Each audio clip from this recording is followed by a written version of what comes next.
अमेरिकी विदेश मंत्री मार्को रूबियो का बड़ा दावा, अगले साल की शुरुआत में भारत आएंगे ट्रंप। अमेरिकी विदेश मंत्री ने कहा, भारत अमेरिका ट्रेड डील अंतिम चरण में, जल्द समझौते की उम्मीद। पीएम मोदी से राष्ट्रपति ट्रंप के रिश्तों पर बोले रूबियो, कहा राष्ट्रपति ट्रंप भारत के प्रधानमंत्री के बीच संबंध बहुत अच्छे। रूबियो ने भारत की भारी कच्चे तेल रिफाइनरिंग क्षमता का जिक्र करते हुए कहा, अमेरिका वेनेजुएला से बातचीत जारी, सप्लाई बढ़ाने के लिए बहुत करीब। रूबियो ने क्वाड बैठक जल्द होने के संकेत दिए। पीएम मोदी की तारीफ करते हुए कहा, मोदी ने भारत को ग्लोबल पावर बनाया। ईरान अमेरिका पीस डील के बाद सीजफायर टूटा, हॉर्मुज में कार्गो शिप पर हमले का अमेरिका ने संज्ञान लिया। ईरान का दावा, सिरिक पोर्ट पर अमेरिकी हमले से कोई नुकसान नहीं, हालात सामान्य है। अमेरिका ईरान तनाव के बीच अमेरिकी कार्रवाई का ईरान ने जवाब दिया। आईआरजीसी ने अमेरिकी सैन्य ठिकानों को निशाना बनाया। अमेरिका ईरान में फिर बड़ा तनाव, ट्रंप ने ईरान पर लगाया ड्रोन हमलों का गंभीर आरोप। ट्रंप का दावा, एक कार्गो जहाज हमले का शिकार हुआ, जबकि अमेरिकी सेना ने 3 अन्य ड्रोन को रोक दिया। ईरान अमेरिकी तनाव के बीच ट्रंप का बड़ा दावा, ईरानी कमांडर कासिम सुलेमानी की हत्या पिछले 100 साल की सबसे बड़ी घटना। ट्रंप ने आगे कहा कि ईरान के सर्वोच्च नेता अली खामनेई समेत कई लोग भी सुलेमानी से डरते थे और उसकी मौत से खुश थे। फेथ एंड फ्रीडम सम्मेलन में ट्रंप का बड़ा बयान, बोले अमेरिका में धर्म पहले से ज्यादा मजबूत होकर लौटा, ईश्वर और धर्म से ही महान बनता है देश। ट्रंप ने कहा, व्हाइट हाउस में रहते हुए हर आस्थावान अमेरिका की रक्षा करूंगा। पिछली सरकार ने ईसाइयों धार्मिक लोगों को निशाना बनाया। ट्रंप ने चेतावनी दी कि जो भी देश अमेरिका पर डिजिटल टैक्स लगाएगा, उसके सभी सामानों पर 100% टैरिफ लगाया जाएगा। अमेरिका ईरान के तनाव के बीच इजराइल लेबनान के बीच शांति समझौता, वाशिंगटन में सहमति बनी। लंबी बातचीत के बाद दोनों देशों के बीच शांति सीजफायर के समझौते पर हस्ताक्षर। समझौते में अमेरिका की भी अहम भूमिका, इजराइल लेबनान के बीच समझौते को बताया त्रिपक्षीय समझौता। शांति समझौते पर इजराइल पीएम नेतन्याहू का दावा, सुरक्षा कारणों से इजरायली सेना बफर जोन में रहेगी। आज सेशल्स की राजकीय यात्रा पर पीएम मोदी, 27 से 29 जून तक सेशल की राजकीय यात्रा पर रवाना हुए पीएम मोदी। पीएम मोदी राष्ट्रीय दिवस के स्वर्ण जयंती समारोह में होंगे शामिल। हिंद महासागर में सेशल्स का रणनीतिक महत्व, ऊर्जा सुरक्षा के लिए जरूरी। चीन के प्रभाव के बीच भारत और सेशल्स संबंध मजबूत करने पर जोर, कई मुद्दों पर बातचीत। आज अमित शाह गांधीनगर में कई प्रोजेक्ट की समीक्षा करेंगे। गुजरात में भारत टैक्सी पहल शुरू करने के लिए बैठक करेंगे। फैजल खान की अग्रिम जमानत याचिका पर आज सुनवाई। पटना सिविल कोर्ट ने पुलिस केस डायरी अधूरी होने के कारण टाल दी थी। राम मंदिर चढ़ावा चोरी मामले में बड़ा एक्शन, सभी 8 आरोपियों की फैजाबाद कोर्ट में पेशी, 3 दिन की न्यायिक हिरासत। कांग्रेस ने संसद में इस मुद्दे को उठाने का ऐलान किया। केसी वेणुगोपाल बोले, करोड़ों श्रद्धालुओं की भावनाएं आहत हुई, सरकार को जवाब देना होगा। राम मंदिर मामले को लेकर भड़के कांग्रेस नेता राजीव शुक्ला बोले, ट्रस्ट करें भंग, पीएम मोदी जवाब दें, सुप्रीम कोर्ट की निगरानी में जांच। कांग्रेस नेता राजीव शुक्ला बोले, राजनीतिक जुड़ाव वाले लोगों को हटाकर संतों और धार्मिक लोगों को ट्रस्ट में शामिल होना चाहिए। विपक्ष लगातार हमलों के बीच बीजेपी ने कहा, मामले की निष्पक्ष जांच चल रही है, जो भी दोषी होगा सख्त कार्रवाई होगी। राम मंदिर चढ़ावा चोरी मामले में एसआईटी जांच के बीच चंपत राय और ट्रस्ट चैनल मिश्रा ने इस्तीफा दिया, लेकिन गोपाल राव ने इनकार किया। राम मंदिर चढ़ावा चोरी मामले पर मचा सियासी घमासान, सीएम योगी बोले, राजनीतिक बयानबाजी बंद करें, आस्था का प्रतीक है अयोध्या। सीएम योगी बोले, जन आस्था से खिलवाड़ मंजूर नहीं, विपक्ष को सबूत लाने की चुनौती। सीएम योगी बोले, सबूत है तो एसआईटी को दें, एसआईटी रिपोर्ट के बाद ही दूध का दूध पानी का पानी। अखिलेश का बीजेपी परिवार बोले, अयोध्या में ही होगा बीजेपी का लंका कांड। एसआईटी का बड़ा खुलासा, सूत्रों के मुताबिक 2022 से 2025 के ऑडिट में मिली गड़बड़ियां, 42 दिन में 70 बार चोरी के सबूत, 60 लाख बरामद।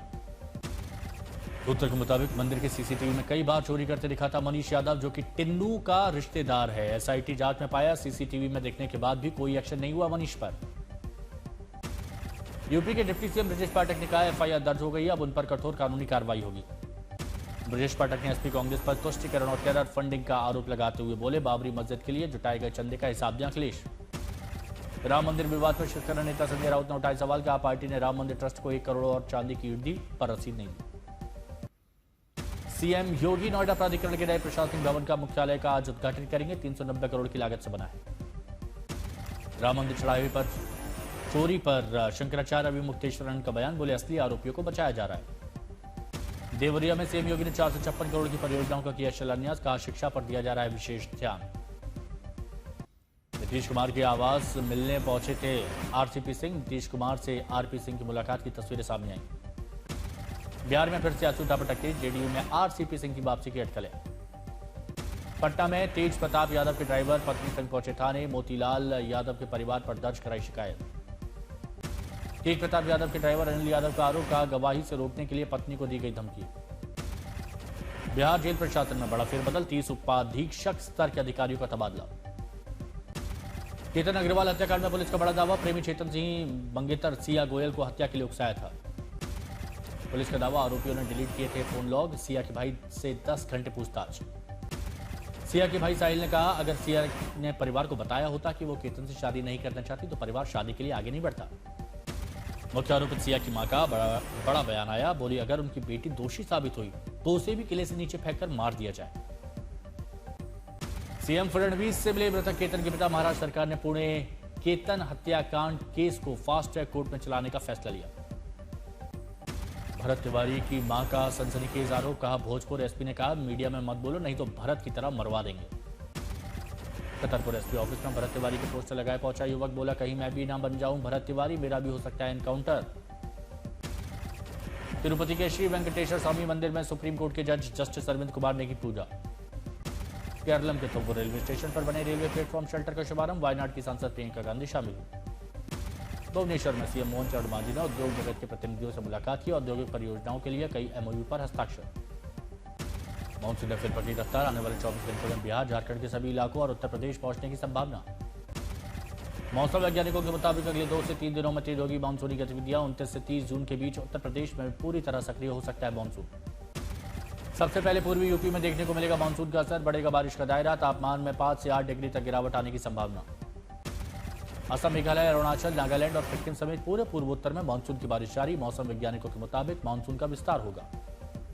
दिल्ली और आसपास के इलाकों में फिलहाल भारी बारिश की संभावना कम है, गरज चमक के साथ हल्की बारिश हो सकती है। पहाड़ों में मैदान का बदला मिजाज, बागेश्वर में झमाझम बारिश हुई। अरुणाचल के चांगलांग जिले के टोमला मार्केट में भूस्खलन, रास्ता साफ करने में जुटा प्रशासन। भूस्खलन के कारण सिक्किम और सिलीगुड़ी के बीच चलने वाले वाहनों का रास्ता बदला। पूर्वोत्तर राज्य में लगातार बारिश की जगह जगह सड़क मार्ग पर रुकावट। पूर्वी दक्षिण भारत समेत मध्य और पूर्वोत्तर भारत के कई जिलों में भारी बारिश और आंधी तूफान की संभावना, अलर्ट जारी। मौसम विभाग ने उत्तर बंगाल में भारी बारिश की आशंका जताई, इलाकों में भूस्खलन की चेतावनी भी जारी की। हादसे में वाहन सवार सभी 6 लोगों की मौत, मौके पर पहुंचकर बचाव दल ने रेस्क्यू शुरू किया। झारखंड के गढ़वा की कस्तूरबा विद्यालय की 100 से अधिक छात्राएं फूड पॉइजनिंग की शिकार, अस्पताल में भर्ती। दूषित भोजन और गर्म पानी पीने से बिगड़ी तबीयत, प्रशासन और स्वास्थ्य टीम मौके पर, सभी का इलाज हो रहा है। फिरोजाबाद में खड़ी 2 कार आग का गोला बन गई, जल गई, दमकल ने काबू पाया। कोल्हापुर में गैस पाइपलाइन लीकेज के बाद भड़की आग, अफरा तफरी का माहौल। कल्याण में यूट्यूब में नाजिया अली खान को लेकर विरोध प्रदर्शन, पुलिस ने एफआईआर दर्ज की। आयरलैंड ने पहली बार वर्ल्ड चैंपियन भारत को हराया, पहले T20 मुकाबला 34 रन से जीता। अभिषेक की 50 काम नहीं आई, 182 रन के टारगेट के पीछे 148 पर टीम इंडिया ऑल आउट। युवा बल्लेबाज वैभव सूर्यवंशी को इस मैच में डेब्यू का मौका नहीं मिला। भारतीय फील्डर्स ने बहुत गंदी फील्डिंग करी, शिवम दुबे ने आसान कैच छोड़ा, अभिषेक वर्मा ने भी एक आसान कैच गंवाया। फिल्म तेरा मेरा नाता ने सिनेमाघरों में दस्तक दी, फैमिली ड्रामा 79वें कान फिल्म फेस्टिवल में इसका प्रीमियर हुआ था।